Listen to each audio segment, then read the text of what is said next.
The following broadcast is a Nighthawk Network presentation.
Okay, there we go. Hey, what's going on, good people? Your boy E-Buck in the building. Y'all know what time it is. It's time for us to talk that sports, that stuff that we enjoy, that we like to have you enjoy as we break it down. That would be Guru Sports Session. Of course, can't do the Guru Sports Session without that dude on the left, my man, the Sports Guru. I know y'all like, dude, is it hot like that in Michigan? Yes.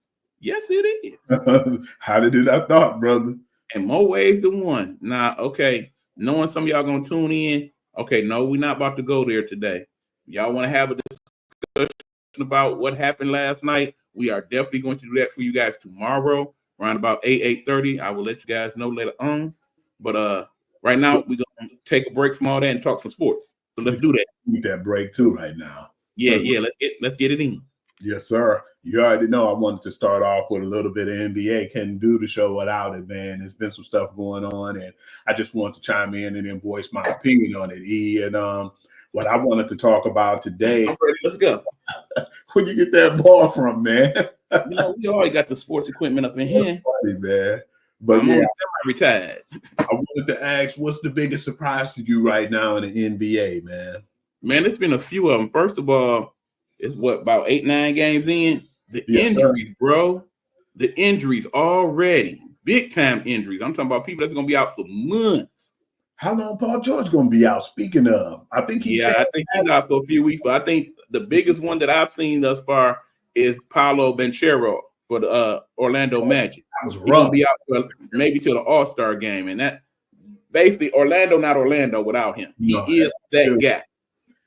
You know, any thoughts of us seeing them in the playoffs now, I think gonna go away real quickly. Yeah, I like to replace about him too, man. Did you hear? It was some talking heads talking today.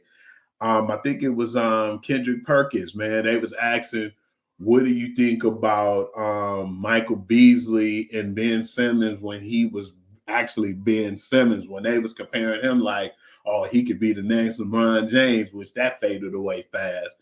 And Kendrick Perkins was saying that if you put him and Michael Beasley together and they had a baby, it'd be your man's Paulo Banchero, man. And I was like, you know what? That definitely makes sense. And just imagine he like two people in one, and he ain't gonna be on Orlando.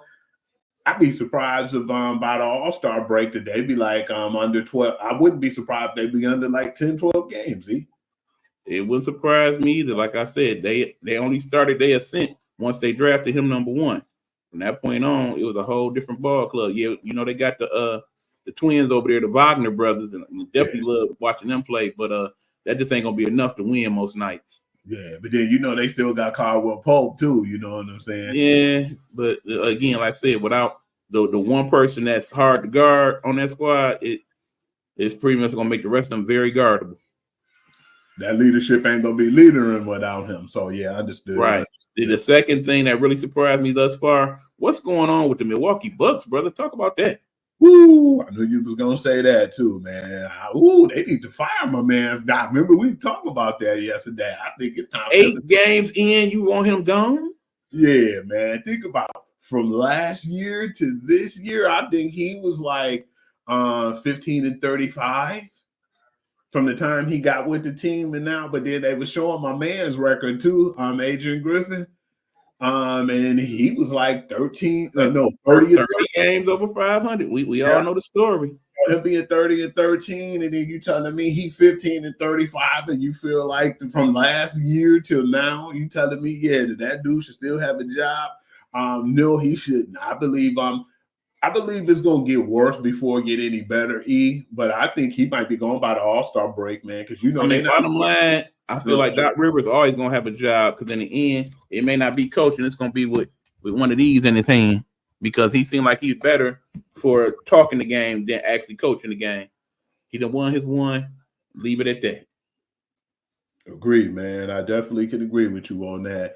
One of my biggest surprises is, and a lot of people probably look at it like, oh, Cleveland is 8-0. I might go with that. Or OKC being 7-0. I might go with that first. No, man.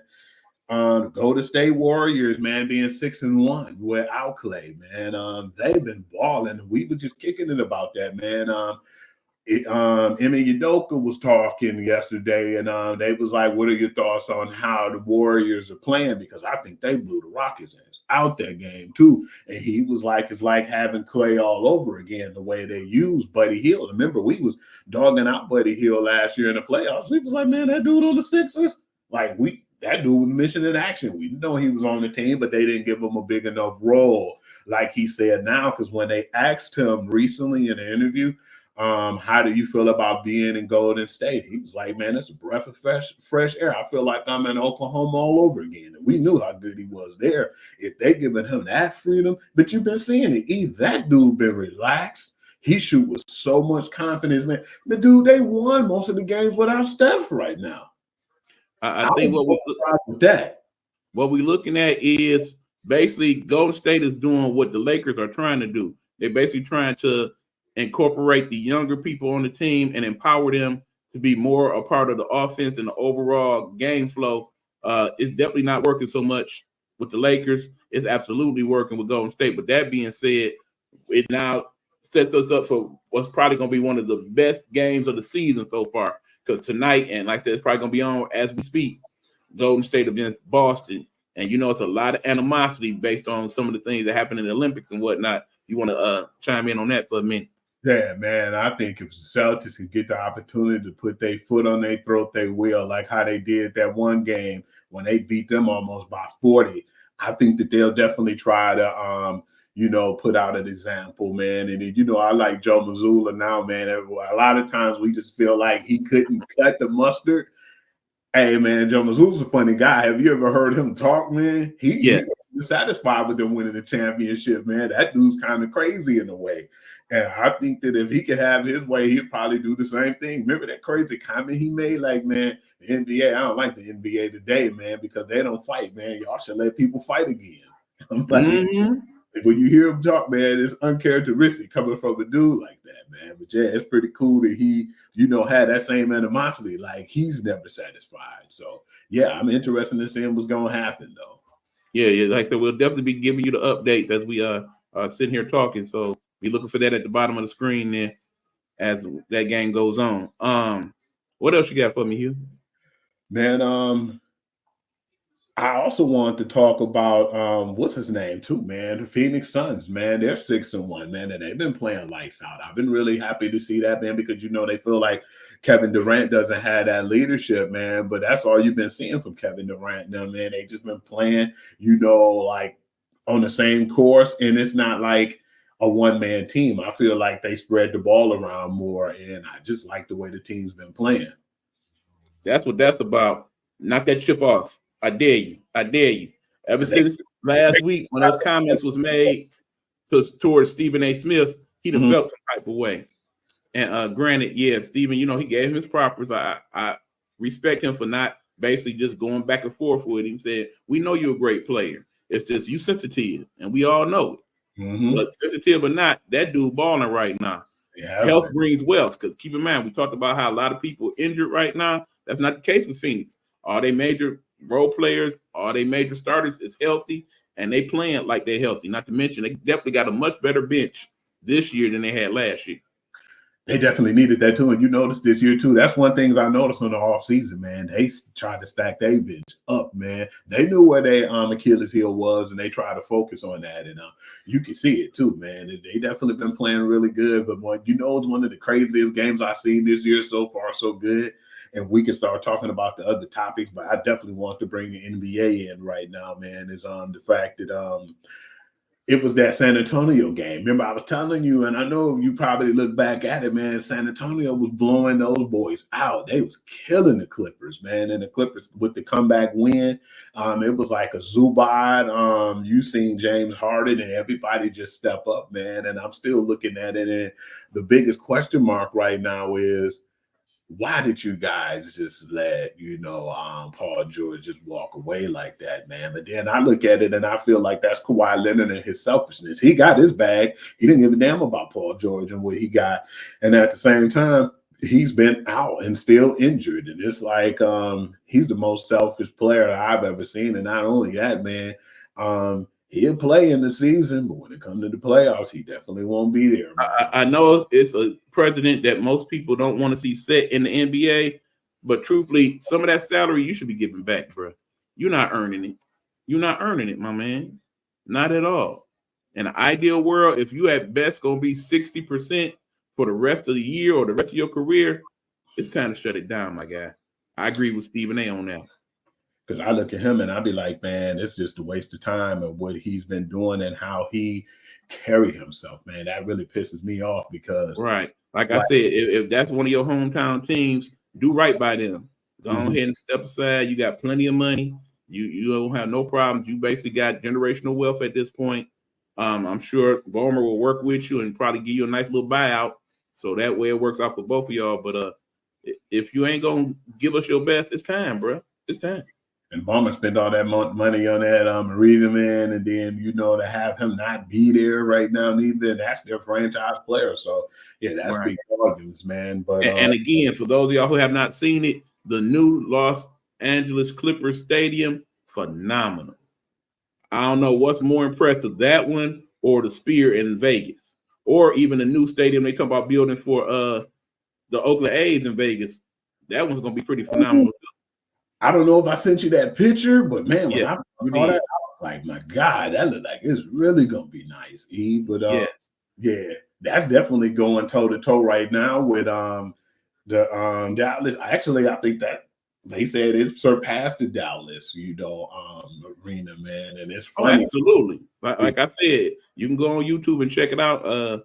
I forget the name of the arena, but basically just look up LA Clippers new arena, and it basically show you a whole little walkthrough. Just a phenomenal facility.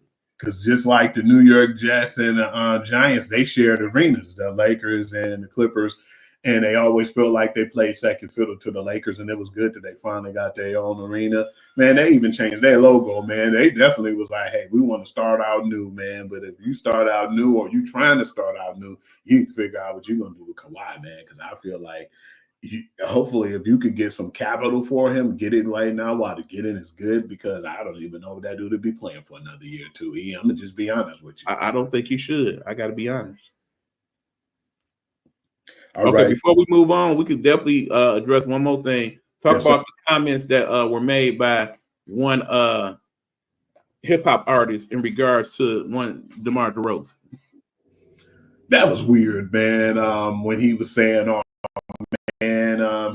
if they induct him to Toronto, and retire his jersey, he gonna go and he gonna climb up there in the Raptors, no pun intended, and he was gonna take the jersey down. And they asked DeMar DeRozan about that, man, and he was like, well, good luck on that, trying to climb up there and get that jersey down. And it had nothing to do with NBA or anything like that. He just felt insulted because Kendrick Lamar him, man. And then DeMar DeRozan is from LA, and then he gonna represent his boy, man. Right. I gotta ask you at this point, Hugh, because it's been starting to have that discussion.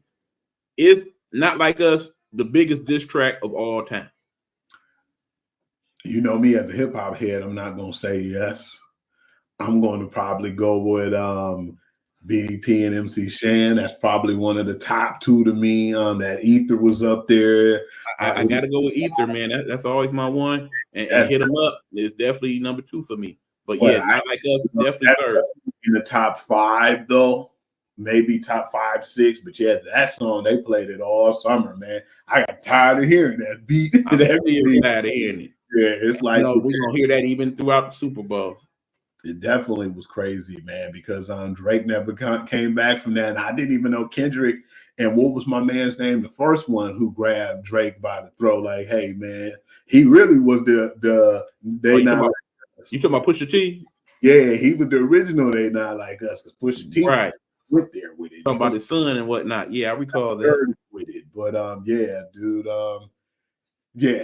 I think that he a little more salty over that than anything. Right. I mean, it's just crazy how culture and sports oftentimes mix with each other. For those of you who are deep into the podcast like this one and others, please check out Spotatics.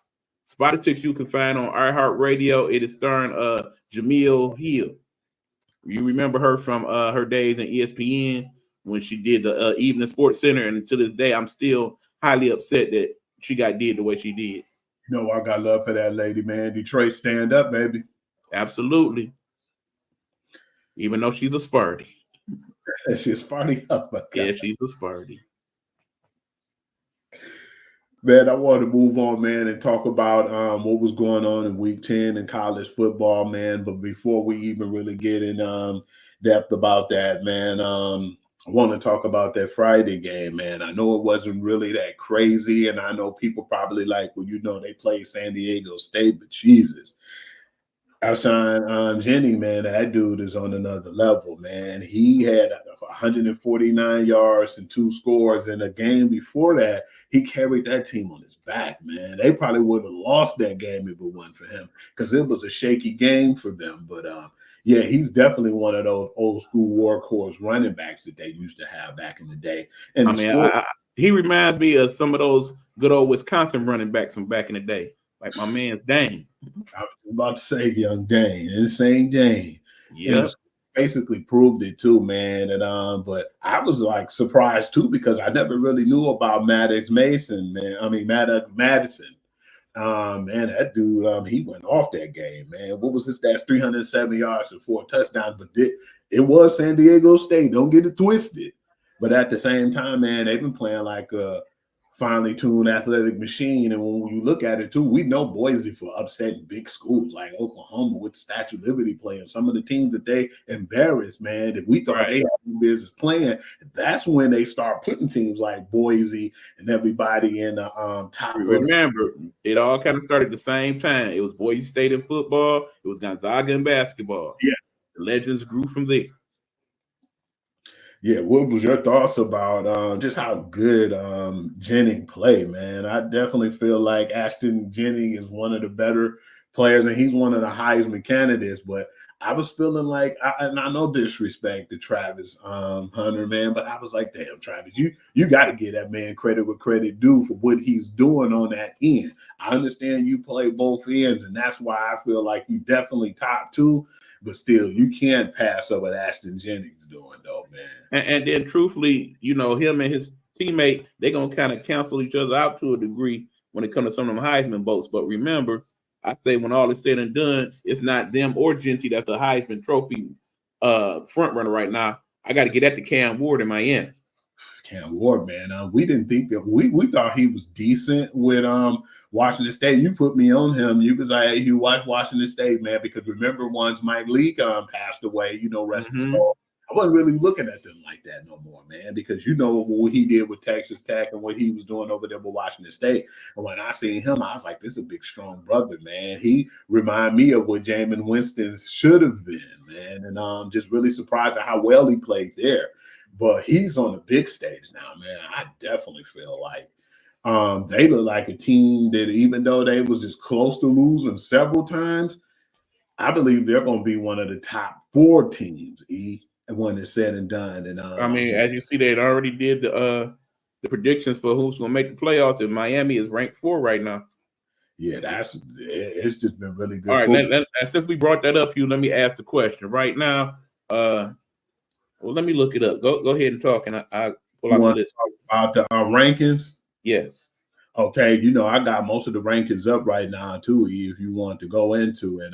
Is there anything specifically you wanted to talk about? Okay, I basically just want to talk about the teams in the top 12 right now, and whether or not they're gonna actually get into the playoffs. Because right now, from what I'm seeing, several of those teams, I don't think they're gonna make it. I love Alabama, man. And you be like, who you be so critical about them? I ain't critical about them this year. E. I really don't think that they're gonna make it. I still honestly feel, Hugh, if they beat LSU and they do it convincingly, no matter too much what happens, unless they just lose the rest of the games, they in. Even with 3 losses, I see them being in. I actually heard that too today, man. Somebody said that if Alabama lose this game, that they're out due to the fact that with LSU, because they lost on two SEC teams, two SEC teams. So if they lose 3, they're gone. So even LSU too, if they lose, they're out of it now because they're both had 2 losses on their records. But Boise, I believe they might battle in there, and I'm not sure if they will possibly stay. I believe they might go to a legitimate bowl game, but I'm not really sure about it yet, man. But yeah. Okay, I gotta ask a very simple question because right now, let's see, we got 1, 2, 3, 4, 5 teams in the top 25 that's undefeated. If all those teams continue to be undefeated, should they automatically be in no matter what? Absolutely, E. And I thought you was going to talk about my boys. This was a good time for you to bring them up. Shame on you, man. I'm really surprised at how good Army been playing, man. Especially Army, because right now I feel they being very disrespected. I understand that they feel like that team hasn't really played too much anybody, but when you look at how dominant they've been this season, not to mention the fact that they will get their opportunity to play Notre Dame. If they beat Notre Dame and beat them convincingly, they should be in. Definitely, man, because we thought Navy was going to do something with them. Shame on Navy, man. Navy was the biggest pretenders, man. We thought that they was going to make it close. It wasn't even nowhere near close. I don't think that, though. I'd be surprised if Army went out like that. But no, I don't think they will. I definitely don't. But I've been pretty excited to see some of them teams, man. That's ranked in the top 25. Right. I mean, but yeah, like I said, I'm looking at the list. I'm sorry. You know how I feel about Penn State. They're a fraud. Man, we was talking about that last week, man. Go back on the show, man. We always say once they play a big team and the lights are the brightest, that's when they fall short, man. And that's absolutely between their legs. It's crazy because I do believe this is going to be his last year at Penn State. Definitely not his last coaching job. I could really see him doing well in like one of the mid majors, like a MAC conference or a Missouri Valley or something like that, where basically he don't have to deal with some of the big boys. Did you see what the fans were saying? Fire him when he was walking to the back at the end. Yeah, that was funny, man. Yeah, Penn State, they don't play about their football. I believe your boys, if they stay undefeated, they're gonna definitely be top 5 BYU. I've been really surprised. Yeah, and again, I don't like how people have been disrespectful. I'm very big on BYU. I've talked about a few times that huge offensive line they got and how they run behind them. I mean, they got some monsters on that squad. If you ain't seen BYU, definitely check them out. The left and right tackles, humongous individuals. Both of them definitely gonna be playing on Sunday. You know how they say like Alabama is DBU and LSU is wide receiver U and Iowa, and they say they tight end U, man. That's right there. That's O-line U for sure. I think between them, Michigan, and maybe even I would go as far as Utah. Yeah, definitely some big dudes come out of all of those schools. How do you feel about Indiana, though, man? They're 9-0 right now. Do you trust them? I think I feel a little better about Indiana after this week. Like I said, if they don't dismantle my Wolverines, beat them handily, much like they did Michigan State last week, I don't think they work. Okay. I do not. If they lose to us, they out. One loss or not. You know how I feel about the Big Ten this year. It's a weak Big Ten. It really is. Yeah, it's been weaker than normal, man, which has been a shocker to me, man. What's funny too, E, man, we're going to have to get into some of these games too, man. I want to talk about some of them upsets, man. I was really surprised with some of them. Didn't think they was going to go down like they did, but it did happen that way. I mean, unfortunately, I expected Oregon to, get Michigan. Michigan looked like they gave up. They put up a little fight at first, and then they just kind of faltered, man, and went into the background.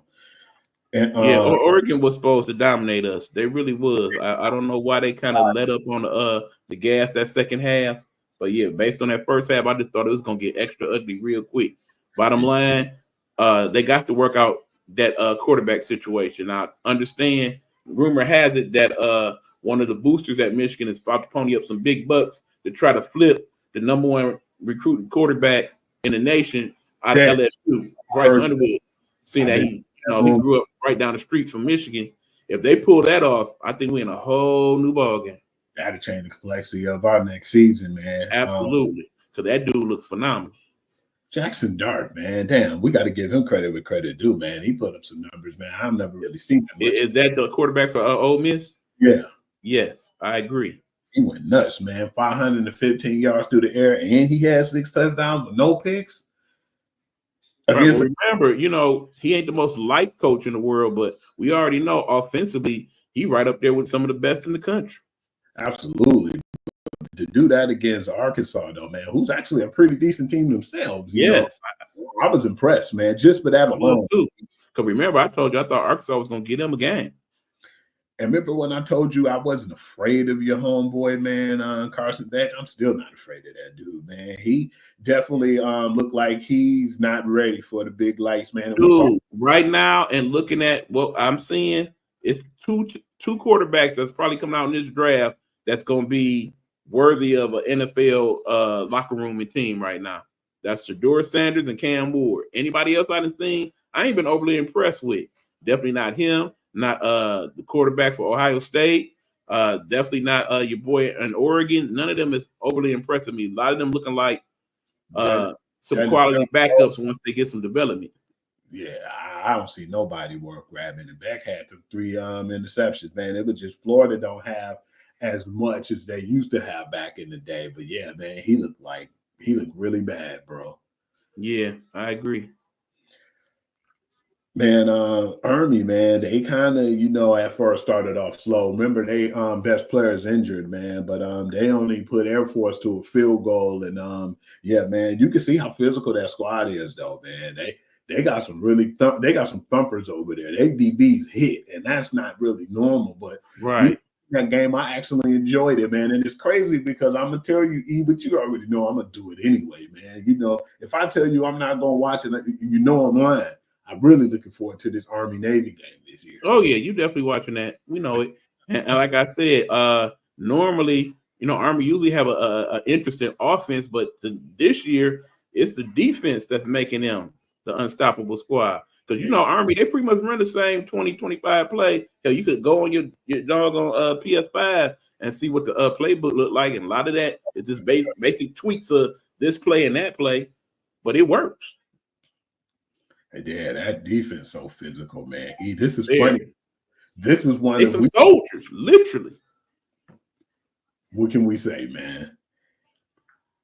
You actually had this one, E. You wasn't really too impressed with Illinois when I seen that game. Minnesota kind of stumped them, man. That final score was 27-17. What was your thoughts on that? I know it's going to be. Yeah, like I said, again, I'm not overly impressed with most of the teams of the Big Ten. I've been critical of Illinois. I've been critical of Indiana. I've been critical of Penn State, obviously. Minnesota, definitely a better team than the record would indicate. They basically should have did a much better job when they played Michigan. But when all is said and done, they starting to figure Illinois out. They not that. Man, you know what game you go to?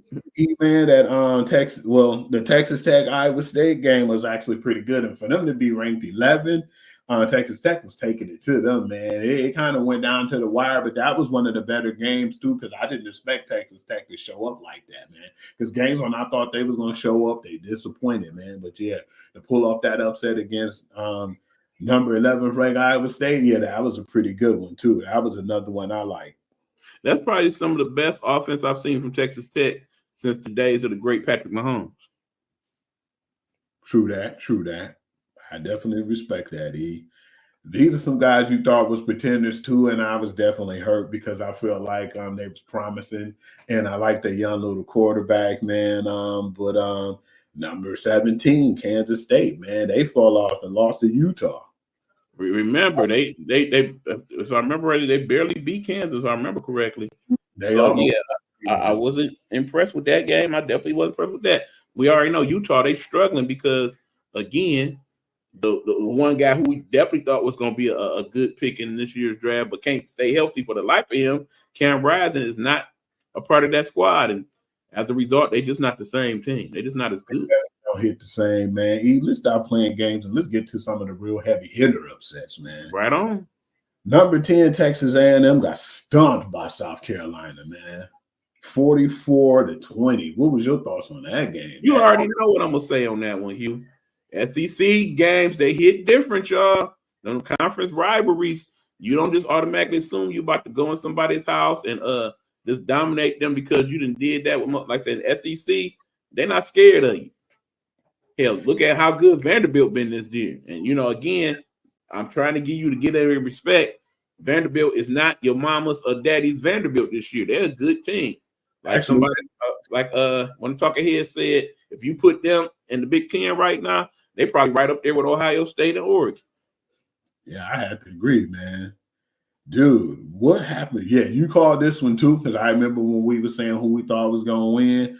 You had Louisville over Clemson, man, but Louisville made it look convincing. Clemson, when they finally, once the game was over with, they tried to dress it up a little bit, but no, the scoreboard was way worse than what that game was.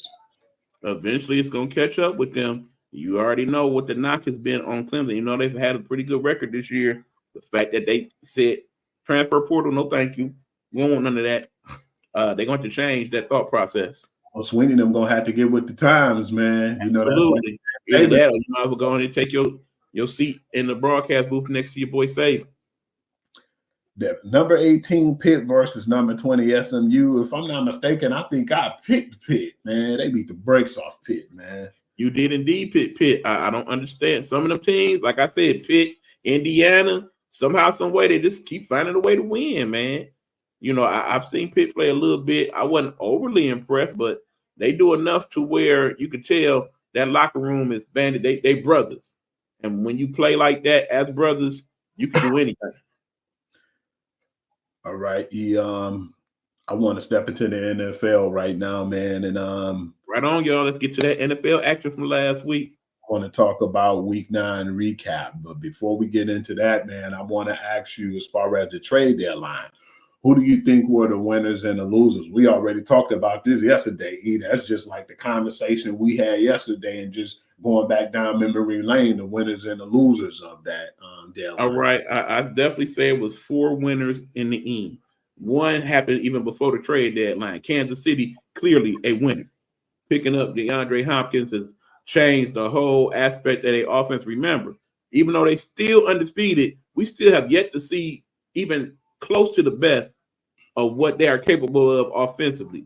And this is probably the best defense Kansas City has had, period. It could get real ugly once they start to get a couple more people back. They are definitely winners. Another one, Pittsburgh. Definitely like the moves they made. We talk about that, Hugh. I like Preston Smith. I've always did. I like them. Well, I used to call them the Smith brothers when Preston Smith and Darius Smith was on the same team, man. And that was actually pretty unstoppable, man. I believe. Was that when they were with Minnesota, I believe? Oh, no, they was actually with Green Bay. So yeah, okay. I know it was really good, man, at the time. I think they looked at it like Darius Smith was getting up there in age, and I don't think he was happy with it. Them not really giving him as much playing time as he would like.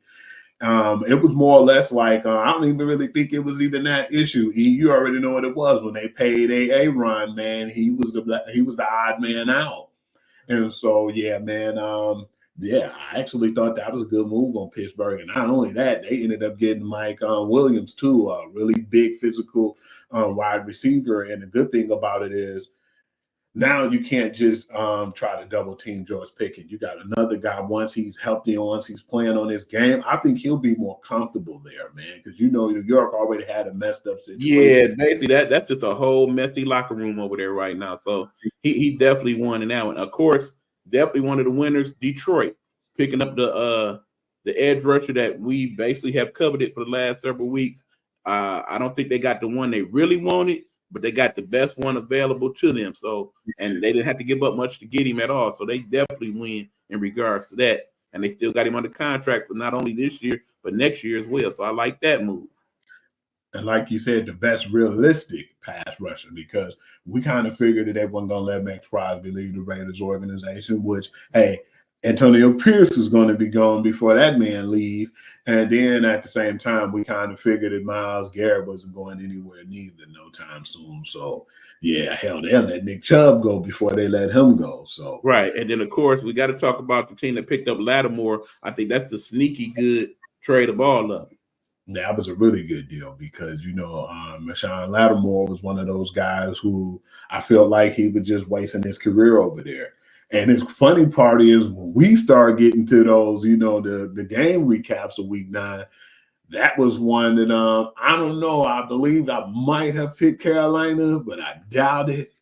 But yeah, that was that's why Dennis Allen had to go. He had to go after just that game. We'll get there because I promise I will talk about them all. So here we go.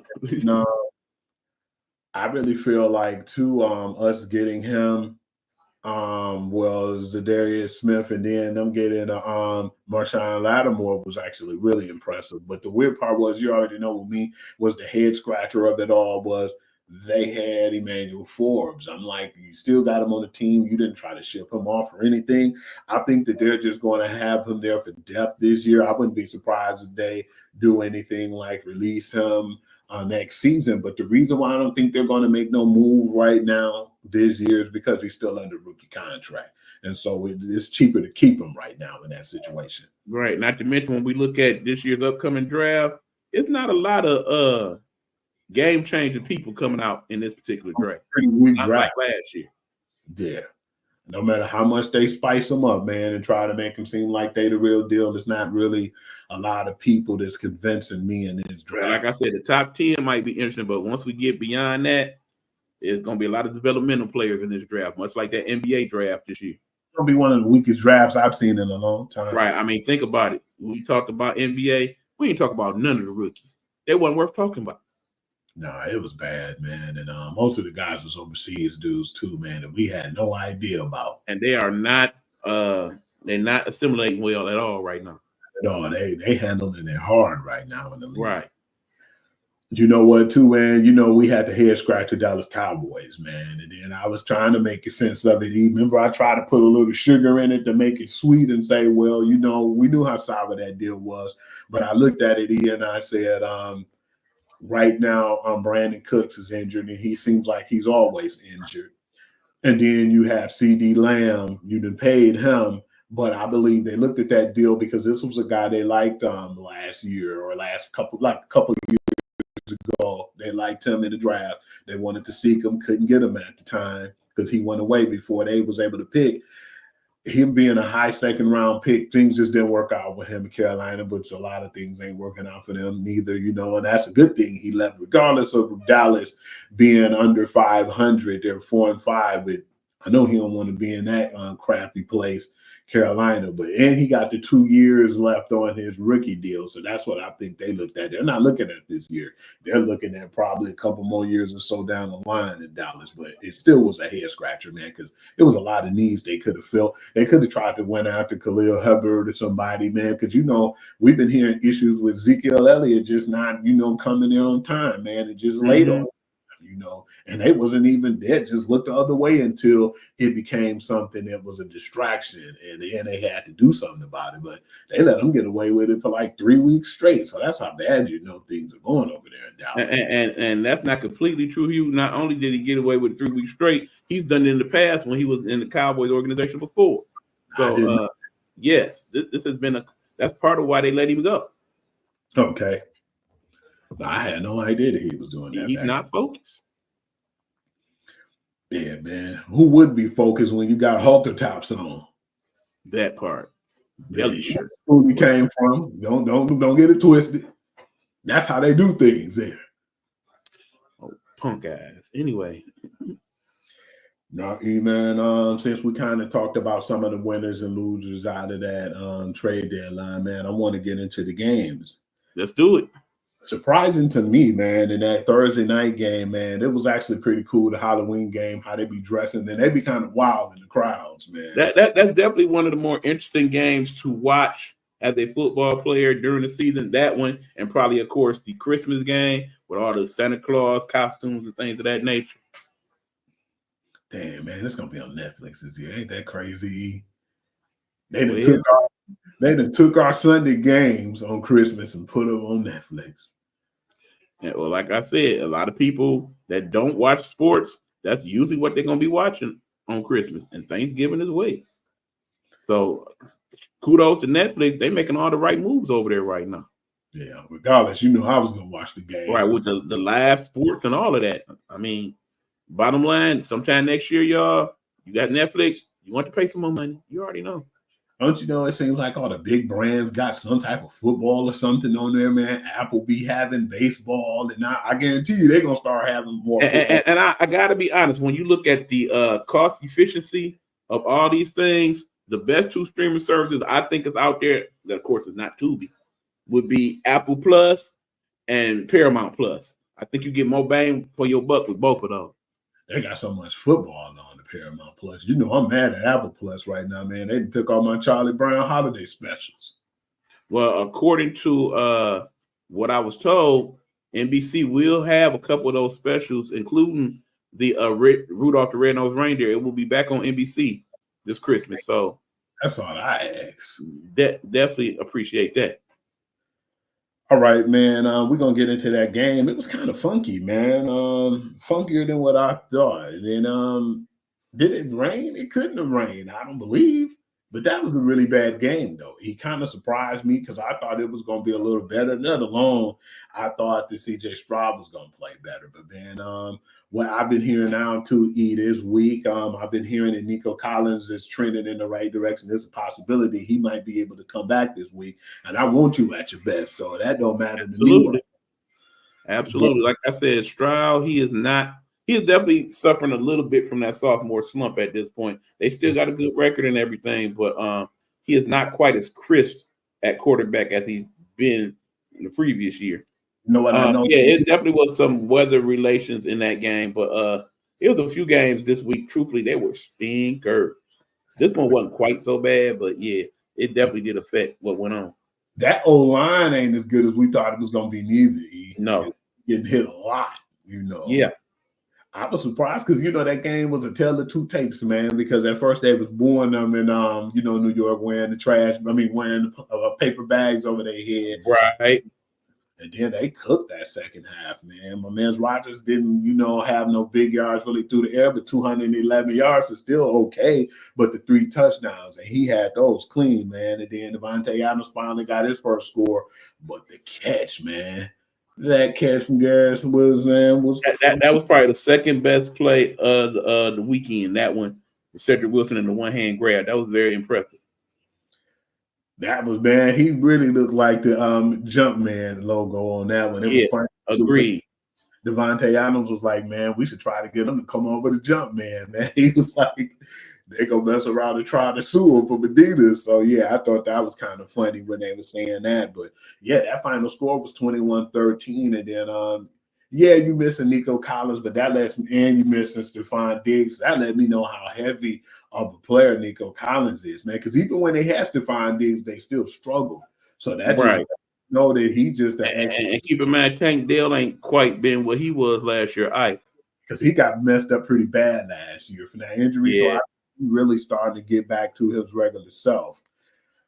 All right, I want to talk about the Dolphins and the Bills game. I want to know your thoughts. That final score was 30-27. I felt like Miami had the opportunity to win, man. It's just that, the Bills are the Bills, man. I feel like they're going to have that division for a while to somebody do something about it, kind of like the Patriots back in the day. It's pretty much theirs to lose right now. I will say this, man, it's hard to watch the Dolphins play now because I feel like we basically on death watch with them. What I mean by that is like every time I'm watching them now, I'm waiting to see, okay, hit Tua, is this it? Because I can't help but feel like he just won away. One concussion away, that's it. No matter what he said at that point, you got to go ahead and let him tap out. Did you see when he slid head first? I'm scared as hell. Exactly. I was so happy last week when he slid like a base, like going into the base. He don't do that often, man. It's like his instinct kick in, and he just feel like he just got to go gung ho and straight forward, man. Right. It's not a good dude, not at all. You know what's funny about that too, man? Tyreek Hill ain't been getting off like you thought he would. Waddle's been like I said. I mean, one of it is, of course, when Tua was out them few weeks, he wasn't vibing with the other quarterbacks that were playing. But ever since the incident with Tyreek Hill, he ain't been quite himself. Yeah. Remember, not to mention the fact that brother's a father of 10 and counting. Yeah. It looks like sometimes that does affect what he's doing on the field. That's a lot of work. You know what game I thought was going to be better than what it was, man? And I don't know. I believe I might have said it was going to be no, I didn't. I didn't say it was going to be a close one. Remember, I said after losing Cleveland Browns that they was definitely going to make an example out of the Broncos. That's what I said. And they definitely made an example. It was 41-10, man, and they went crazy, man. And it wasn't just all Lamar neither. Lamar had 280 in the air and 3 touchdowns. But Henry had like 106 yards on the ground and 2 touchdowns. And Zay Flowers really been looking like that wide receiver they needed. They thought it was going to be Rashad Bateman, but it ended up being him. That dude had 5 receptions, 127 yards, and 2 scores, man. And they just obliterated those guys. And they just seem to make all the right moves when they clicking because, they throw Justin Hill in there just enough to kind of give my man a breather. Definitely anytime you anywhere from the 10 on, I need to see Derrick Henry. Whenever we get to the fourth quarter, that last 8 minutes, and it's time to salt the game away, I need to see more Derrick Henry. They running him, but they're not running him enough. I understand the concern, but you see how that brother work out. If anybody gonna make it through a season at running back, it's that dude. You know who we used to laugh about, and we said that he was like a poor man Derrick Henry back in the day, but you weren't trying to tackle his ass neither. That Nigerian nightmare, baby. And remember LeGarrette Blount when he was in New England. Don't forget Blount as well. Absolutely. Blount forced trauma, man. So yeah, man, it's like when you use Derrick Henry right, man, he's a force, man. And I know they don't want to be Derrick Henry heavy, but man, you definitely gonna have to put him in the fold, man. Right. Just like kind of going back to college, why are Michigan not using Mullins more? I mean, dude, when he's a battering ram. I'm not understanding why they just kind of give up on utilizing him. They definitely should. Clearly a running team. And for that matter, they might as well, again, I've said it several times. Orgy, you are not a quarterback. You are a running back. Please make the change. Yeah, they need to do something about that because definitely Orgy's not that dude, man. Not a quarterback, no sir. I want to move on and I want to talk about the game that you said definitely was going to be light work, man, and it definitely looked that way. Back to life, back to reality. Who I'm talking about, E? Your man's Jameis Winston. Jesus. Absolutely. 235 yards. He had the touchdown, but the interception started to wake up, man. It was like they was tapping him on the shoulder. That angel and that devil was right there making them make them decisions, boy. And he had 3 interceptions. 3 interceptions. Like, what the hell? Who was you throwing it to? He reminds me so much of the man back in the day known as Vinny Testaverde. Remember, it got so bad, we started calling him Vinny in Testaverde. Because every time you look up, he made the wrong decisions. Every time. Every single time. It was only a matter of time. And it wasn't like my man Hubbard cooked. I mean, he had 282 yards with 2 scores. But J.K. Dobbins was that workhorse, man. He had the 85 on the ground and 2 touchdowns. But then, man, I said this on my radio podcast, and I had to backtrack and apologize to that brother Quinn Johnston, man, because he's been looking pretty good lately, man. Yeah, they really thought he was going to be that deal when they drafted him in the first round. He was going to be better. He was Baylor, yeah, because no TCU, that's where he came out of. But yeah, we thought because he was a beast over there. We thought he was going to be better than what he was, and he's not. Right. But again, give credit to my man Jim Harbaugh, man. That dude is an NFL coach. He's getting the best out of him. Absolutely. That final and they playing for me. That the final score was 27-10, and it wasn't even that close, honestly. No, it really wasn't. It was one of them garbage touchdowns at the end. Right. You know we got to talk about this one now. You ready? Go for it. I don't like talking about this team, but I know you have to. Saints and the Panthers. This was I didn't even really have much to say. I said New Orleans. You said these dudes are cheeks, and if you lose to them, you had no business being the coach. And them dudes ended up pulling it off, man. And then I think they looked at it like y'all lost to a dude who got benched and who came back out and put it on y'all. So they was really feeling some way, man. It got so bad, E, that your man's Cabrera, Cameron, Jordan, and other players, they basically went online and they apologized to the city of man, because it was that bad that they lost. And of course, we all know what happened after that. Next day, Coach gone. Actually, according to some reports, he barely left the locker room good. And can I see you in the office, please? Yeah, it's time for you to go, my brother. I mean, we knew he was gone anyway, so why not? Might start the process now. I mean, because in the end, I don't even know who the Panthers coach is, but yeah, he on his way out too. We know this. Oh, my man's like it matters. It doesn't matter who their coach is. That team is straight boot cheeks. I think this is his first year though. You still don't think I don't care. It ain't like it would be the first time they fired a first year head coach. You know how especially the black coaches. He got this job, E, and I don't know if you even remember this so long ago. It seemed like the way he coached with my man's Baker Mayfield. He was actually Baker Mayfield's coach, and that's what happened when they ended up twisting the whole offensive coordination going on over there. They feel like he was good as offensive coordinator and thought that they wanted to bring in their coach. They ended up getting rid of Ron Rivera for that. And in this case, no matter who was the coach, they were still going to be bad in this situation. So that switcheroo saying, okay, he was a good offensive coordinator. We want to put him over here and we want to start fresh. And I believe once that happened, am I saying the right coach though? Yeah, it is Brian Canales.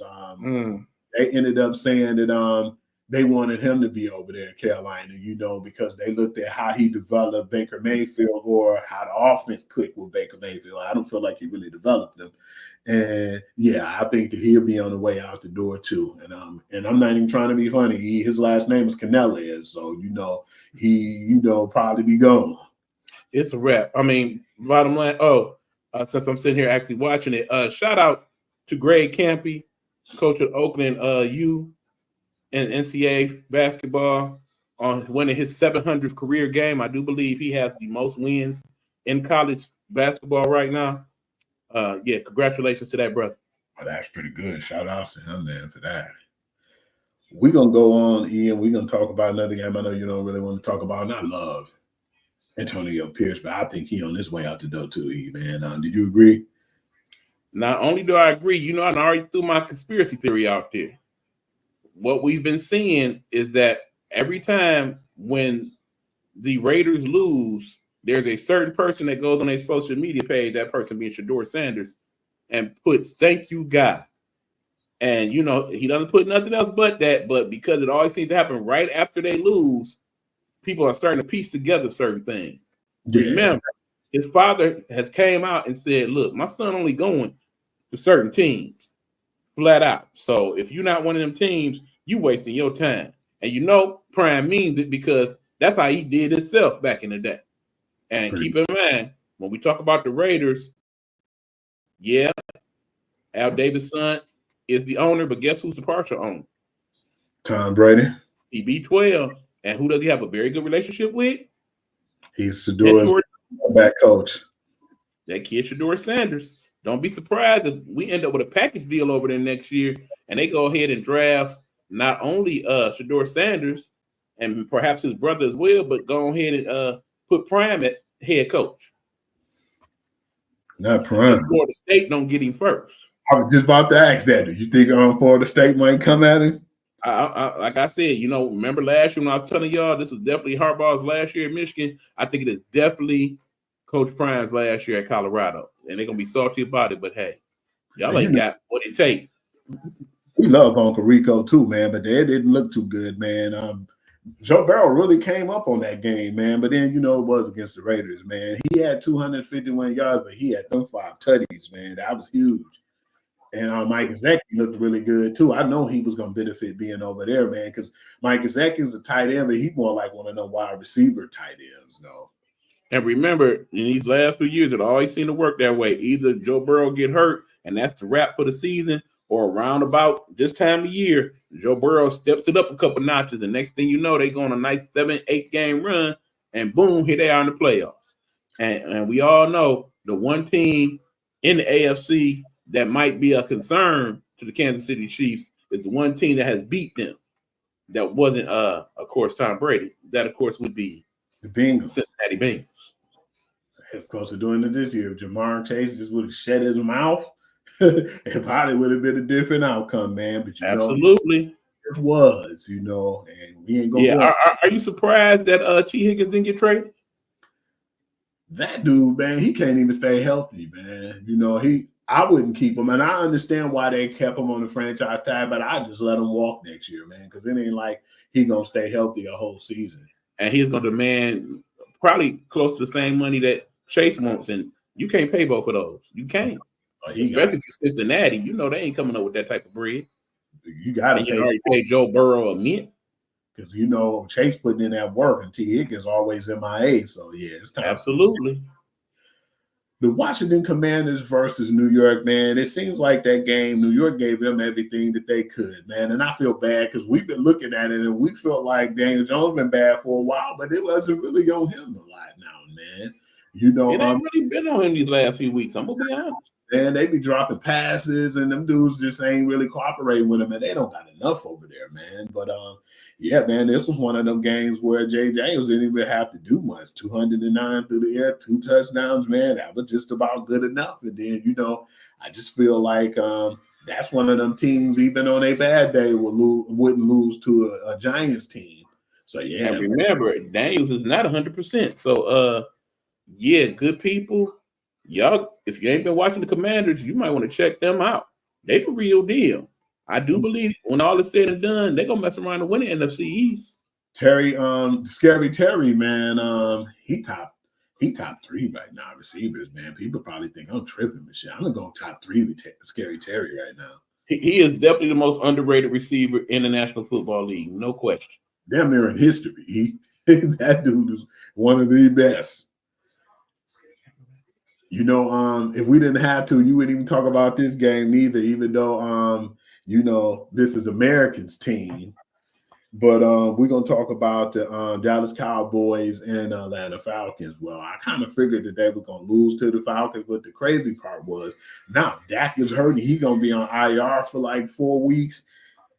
I think that, this season already over, but they got to really go all in, man, and not just say what Jerry Jones was saying.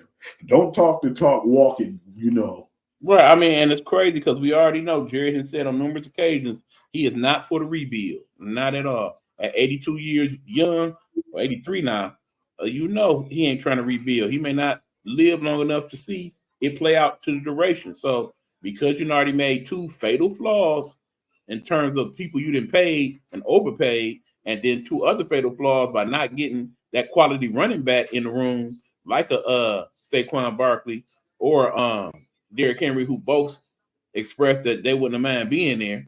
I mean, after all, Cowboys is a brand, we know this, but good people. If you are one of those unfortunate people that call yourself Cowboy fans, I got a feeling it's over. My man's Kirk Cousins was pretty sharp that game too. He had 3. Let me also say, by the way, yeah, Cowboys, since you got the next 4 weeks to figure some things out, at some point, Trey Lance, you got to put him in the game. You got to see what that kid got. We're going to do this, E, man, and we can do this one briefly. This is a team, another one you grit your teeth at, even probably, I think, even more than the Carolina Panthers. But this was a bad game. I know you heard the podcast. This was the Toilet Bowl, New England and Tennessee. It could be brief. Let me waste y'all time for another 30 seconds right quick. Two awful teams played a awful game in some semi-awful weather. When all is said and done, and it was time to go for the win, bad decision making. In the fourth quarter, bad clock management on both squads. I mean, one team won, but hell, I felt like that game should have ended as a tie. It was just that bad. We all lost. America lost when we saw that game. And like I said, I'm not even trying to see teams like that play each other no more, but it is a couple more stinkers like that on the schedule. We'll talk about them when we get to them. Yeah, that's sorry, y'all. Was 17-20. We moving on. You know this game's surprising. Remember when I talked to you and I said, man, like that day, I said, man, what happened to this team, man? I think the Chicago Bears, lost their confidence after the way they lost that other game, man. And when I looked at it, it was just like an awful game all in all, man. I don't know what else to say. It was just the Arizona Cardinals just walked all over them, man. While they was going through the motions. I still don't quite know what to make of them Cardinals, man. They so squad right now. I mean, that division, an interesting division right now between them and the Rams and Seattle. Mm-hmm. I'm not quite sure who's going to end up winning that one in the end. I'm almost certain, though, I don't think it's going to be the 49ers unless they get McCaffrey back and he is fully healthy. Fully healthy. Because without him, they probably don't even make the playoffs. They said he was back at practice, so I'm going to look and see what they're talking about. The 3-week window hasn't been open, so we don't see him in the next week or two. You know what time it is. That final score was 29-9, and it was a real funky game. But, man, James Conner is James Conner, man. I mean, like I said, Cardinals, they kind of play funky football. Again, when you look at the skill set that is that little dude, Kyler Murray, man. I mean, even though, he's probably all of 5'9", that arm is elite. That speed is outstanding. And, basically he makes good decisions. He makes things happen. And I think they done finally figured out the issue with him and Maserati Murray. So, I'm definitely thinking they might mess around and at least make a wild card out this time.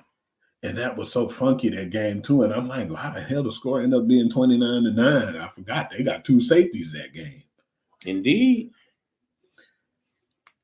The Jaguars and the Philadelphia Eagles. Now, that was a funny one to me because the Eagles almost slipped up and lost that game. They were up big, and then it came down to the wire. Them dudes are 6-2 right now, so you're putting that lipstick on the pig, but it's still issues over there, man. You will not call them lipstick on the pig after the one, if not the best play of the year, this might be the best play of the decade. Go on YouTube, look up Saquon Barkley football play 2024.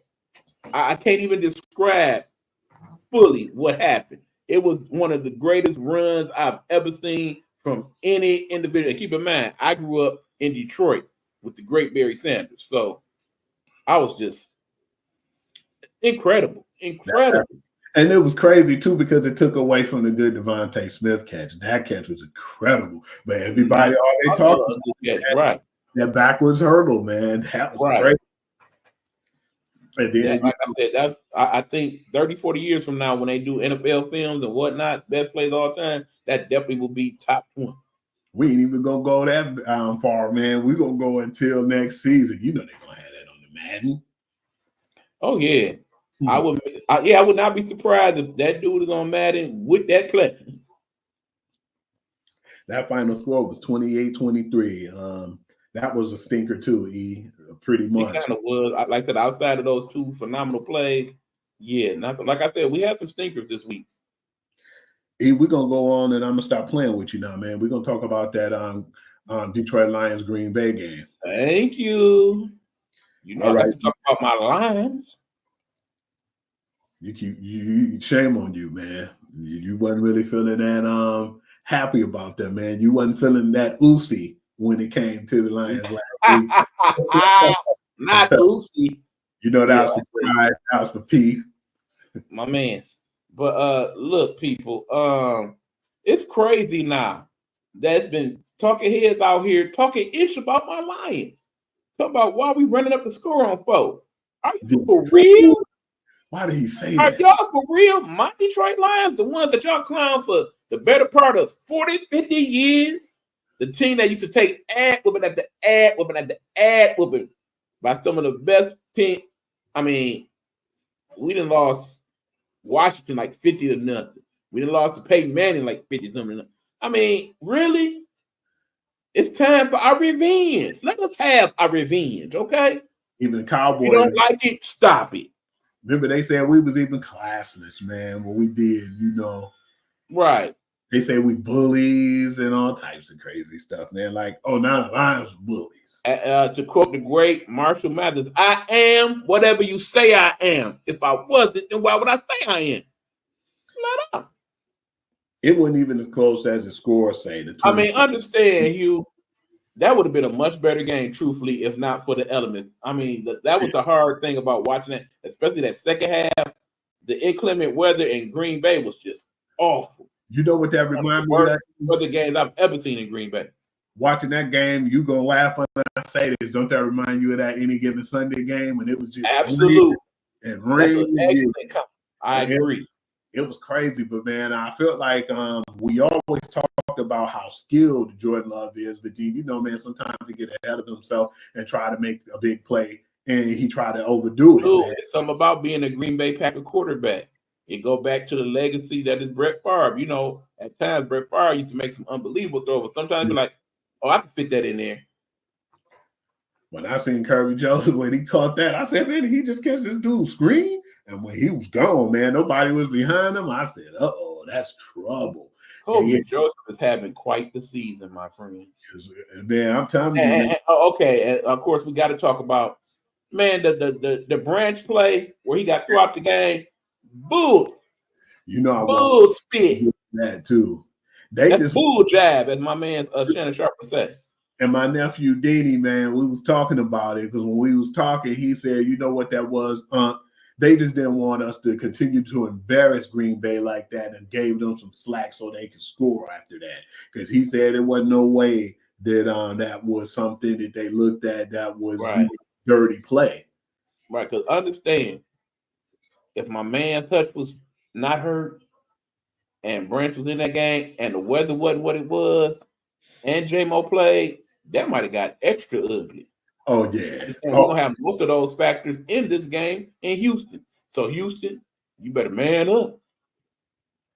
You know, if they tell me on the phone, we got to take it out on Houston because that dude J.J. Watt wasn't trying to be down with us.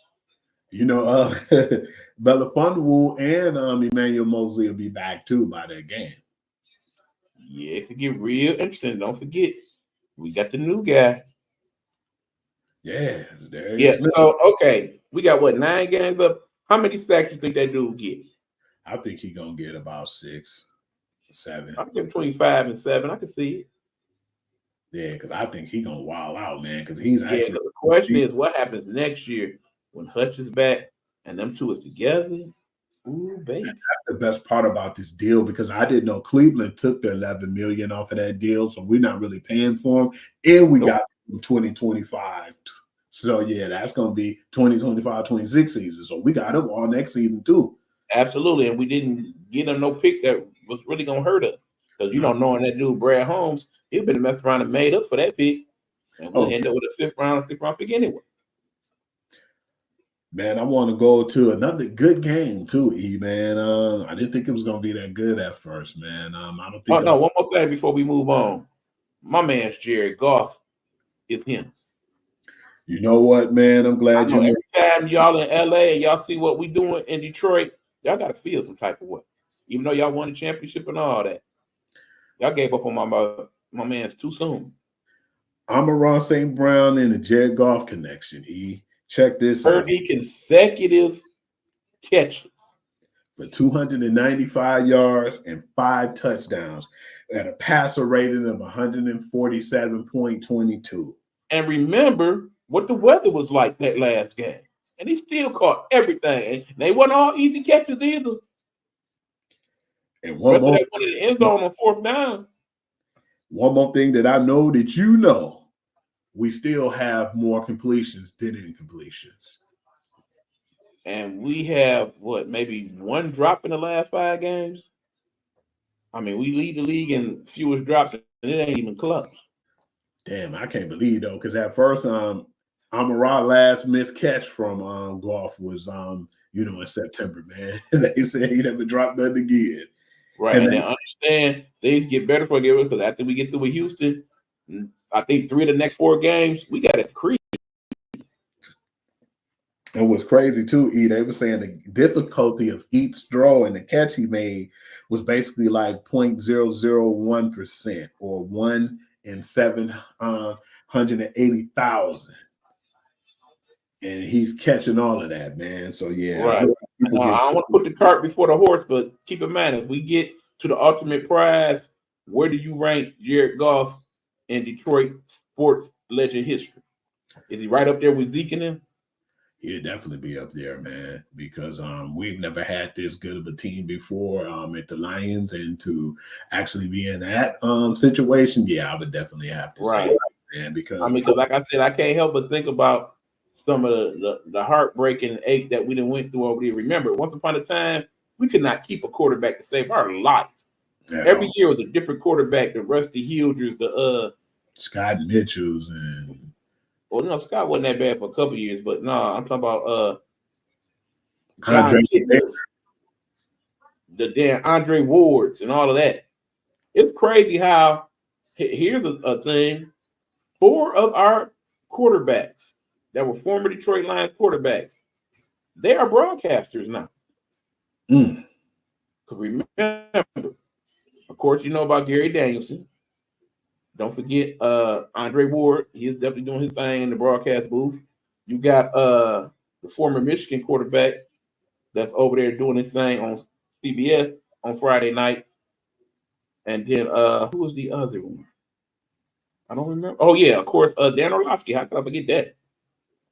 Dan Orlovsky. He be showing us love, too. No doubt. Big time. This game was actually a good one because it went to overtime, and I wasn't expecting that at first because the Rams were getting whipped at first, and for them to catch back up, and then once it went to overtime, because I actually think that they had the lead at one point, and then Seattle took it into overtime, but that catch by DeMarcus Robinson, man, I was impressed. That was another good catch because he threw it only where it could hit him, and it was right there on the one, man. That was like a really good pass and catch combination.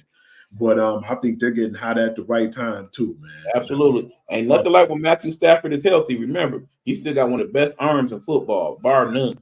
They call him make all the throws. Mr. Old Reliable. That like I said, he was the original sidearm.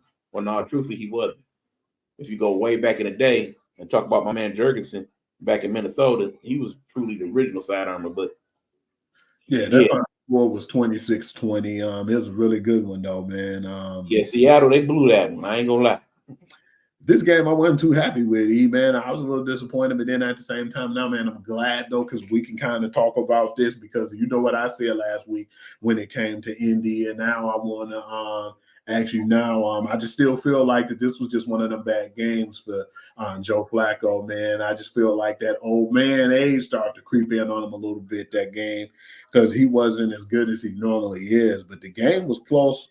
And it wasn't to the point to where it was a blowout. It was closer than what people gave credit. Like the final score was only 21-13, but I was just upset because the Indianapolis Colts didn't, capitalize because they had Sam Darnold. He had 3 touchdowns, but he had 2 interceptions where I thought they was going to have and put into more points than that. But at some point, man, one of the interceptions was like midfield, and they couldn't even get close to even making a field goal. So, I was somewhat disappointed in that. But them being 4-5 right now, and everybody's thinking, was it a bad idea to put Anthony Richardson out right now because they were saying because Flacco couldn't get the job done when they gave him the driver's seat. So what do you think about those comments? I truly feel like at some point later on this year, if the Colts don't make it to playoff contention, that we're gonna see Anthony Richardson get a couple games in.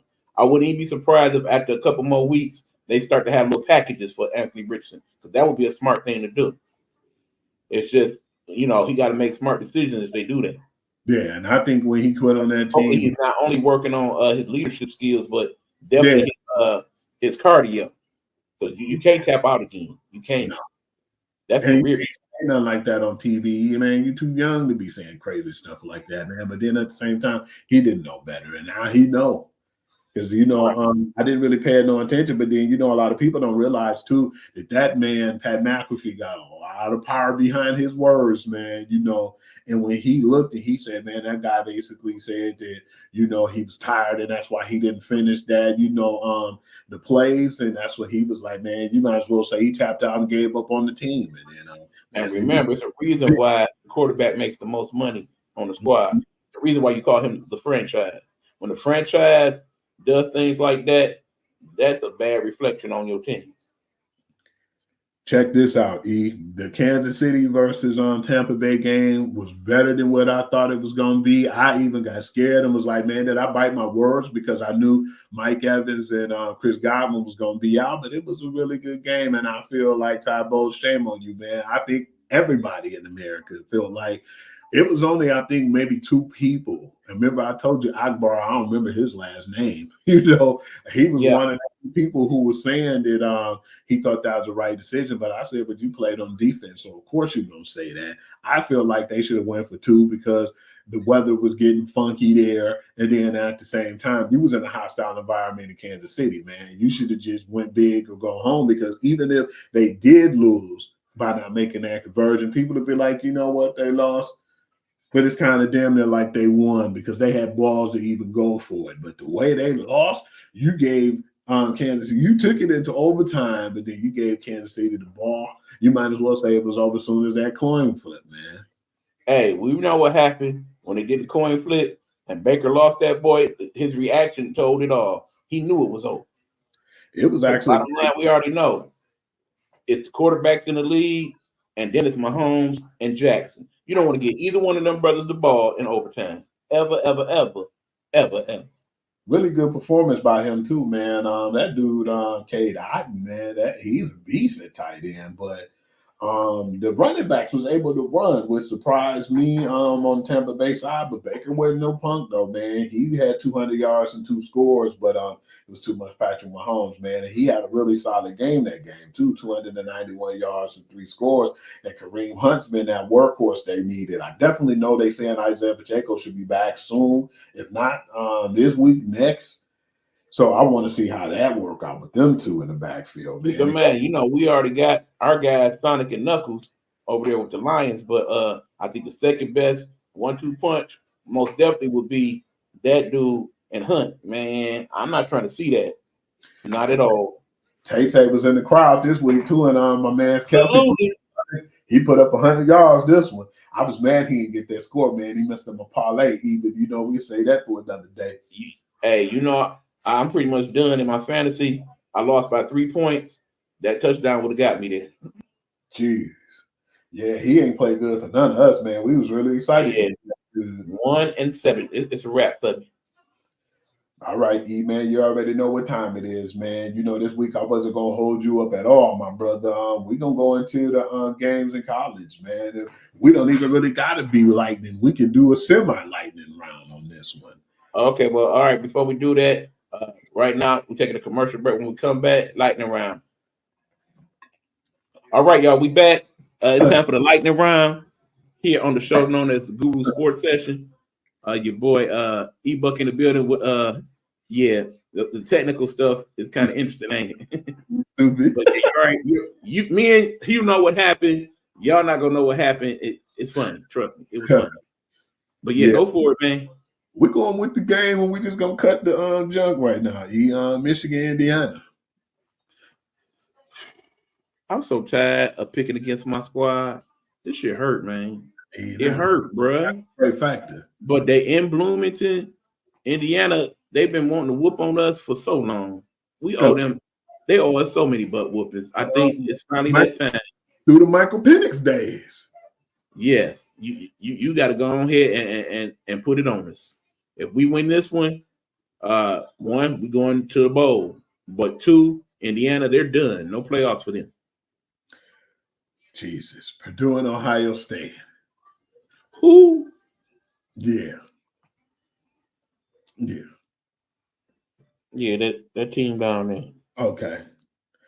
Miami and Georgia Tech. Hey, this might be a slippery. Yeah, I'm not gonna take them points, man. They say 11. I'm gonna go on a little under there, like maybe 6, 7. I would not take the points. Miami, definitely a good offensive team. Sometimes that defense don't show up, and we didn't see Georgia Tech. Sometimes they come to play. They do. Yeah, I definitely got Miami, but I say it's gonna be within the margin, somewhere between 3 and 5. Definitely not taking that point spread. Nope. Interesting. Florida and Texas, they got Texas big, like 21.5. I don't think it's gonna be that neither. I'm not gonna take them points. I would take Texas because they're in Texas, but not the points. Oh, it's in Texas. Yeah, I'm taking points. I really am. Florida, I am not impressed with Florida at all this year. At all. In Texas, they realize now they want to put some extra whoopings on folks to get, because they want that back. They want to get in that top 3. They got to handle proper bids.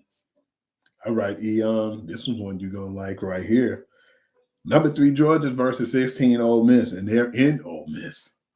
Ooh, that has the potential to be one of the better games of the season. If ever there was a time for Mr. Beck to step up his game, it is now. Because understand, in an ideal world, if Ole Miss can run it up, they're gonna run it up.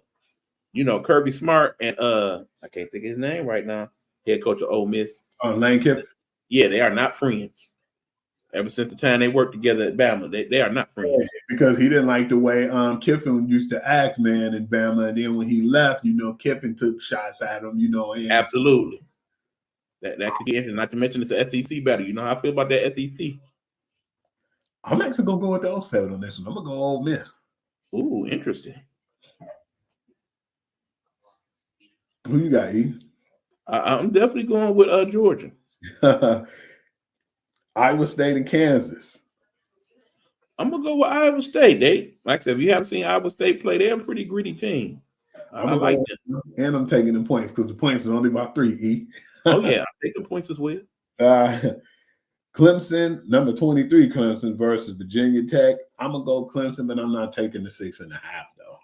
I am gonna take the 6.5. Clemson, they're gonna feel some type of way. Yeah, definitely after how they got whipped. Yes, absolutely. Yeah. Jesus, why they even got me picking on this one? I got Army, but I'm gonna go over the 5.5. They taking North Texas. I don't see Army losing until they get to Notre Dame. Number 20, Colorado. I finally got a chance to even get them in the rankings. They got to take Texas Tech. Shit. Understand. They're going to score. We know that. The question is, what will they look like defensively? Texas Tech, they definitely got that high-powered offense. If they can somehow manage to win the rest of their games, they go into the playoffs. I told you, it's not only just about the good teams, it's about the teams that's going to put booties in the seats. And people going to want to see Prime win, lose, or draw. Man, I didn't know they was going to play this week. That's a good game, man. I'm going to go with the points on this one with Colorado. It's only 3.5. Not to mention, some of them Heisman votes is coming into play with that too. So, look for them to try to show up and show out. We can lighten this one, E. Maryland versus Oregon. I got Oregon in the points 25. Quack. Quack. Mississippi State versus number 7, Tennessee. I'm going Tennessee. I like them Volunteers. I don't necessarily like the state of Tennessee. Whole nother story. Yeah, you ain't lying, E. Yeah. Florida State versus Notre Dame. I'm definitely going Dame because Florida State is trash. The question is, when does that coach get the boot? Depending on what type of score that is, it might be on Saturday. And then let the bidding begin. Number 11, Alabama versus LSU.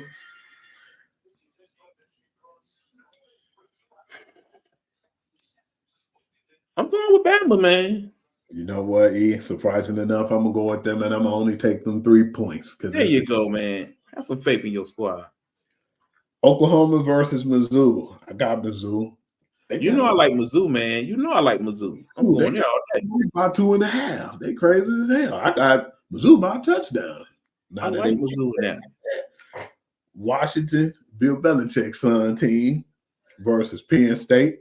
I think Penn State feels some kind of way, man. I definitely won't be watching that one. Penn State gonna smurf around and win. Washington not that good.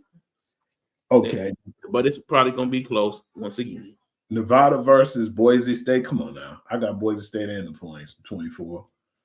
The question is, how many yards does my man get? 200, 300? He gonna need one of them big games to definitely kind of lock down that Heisman. Yeah, because I think he get another 200, man. He probably be front run. Another 200 or 300 yard game. I think that's pretty much gonna cinch it for him. Virginia versus Pitt. I got Pitt at home by 7.5. It's something about Pittsburgh, man. Whether it's college or pro, they just winning, man. It's something in the water down there.